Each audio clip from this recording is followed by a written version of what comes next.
a strong earthquake has hit Myanmar with a magnitude of 7.7. That's according to the US Geological Survey. It was followed by a powerful aftershock.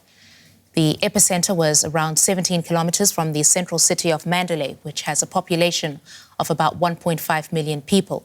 Tremors were felt across neighboring Thailand, including in the capital, Bangkok, where this video captures the moment a high-rise building under construction collapsed. Reports say at least 43 people have been trapped.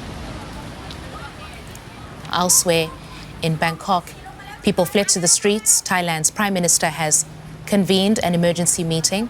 The shocks were also felt in China's Yunnan province.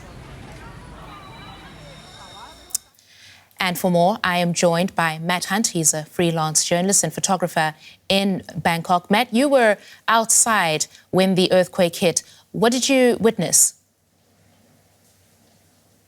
That's right, Christine. It was very, very strange. I was at a convenience store in a more residential area here in Bangkok when all of a sudden I just started to feel quite disoriented. And I initially attributed that to the substantial heat. It is the middle of the summer here, and we just don't have earthquakes very often. However, it was within short measure that everyone inside of the convenience store started to talk that there was an earthquake and started to evacuate. And as soon as I got out of the convenience store, there was large groups of people that were coming out of all types of buildings in the neighborhood. And I spoke to a factory owner on the block who experienced something similar. He said that his staff were all feeling very disoriented. They're not really trained to understand earthquakes as much, but they said that the lights were shaking and that there was cracks forming in the walls. And so people expressed a lot of fear at that time. And also there's been some closures of public transit, like the trains.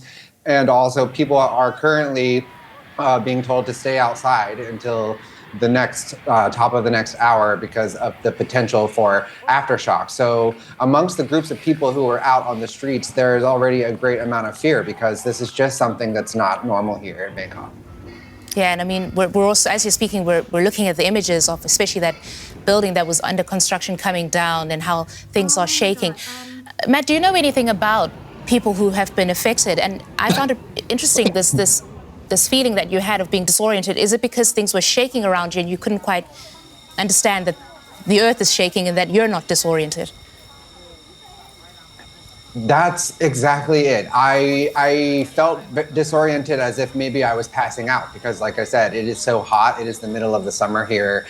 And then my indication of there being an earthquake wasn't that things were moving. It was just that people were running out of the store where I was. And to the question about the damage, the video that we've seen on the screen of that construction project collapsing is in the center of the city. So that is a major one, and that is something that people are already very aware of. But there are many reports coming in of rooftop pools, which are a common thing here in Bangkok, overflowing, buildings swaying. Also, people have shared their pictures of their homes, the interiors of which have been destroyed because there's some areas of this country that are lacking in infrastructure, including here in Bangkok. So I think Bangkok is one aspect of it, but because the earthquake covered pretty much from the north to south, the country, we have yet to see what the damage will actually be for the areas where the infrastructure is a little more lacking, like in central Thailand and Myanmar.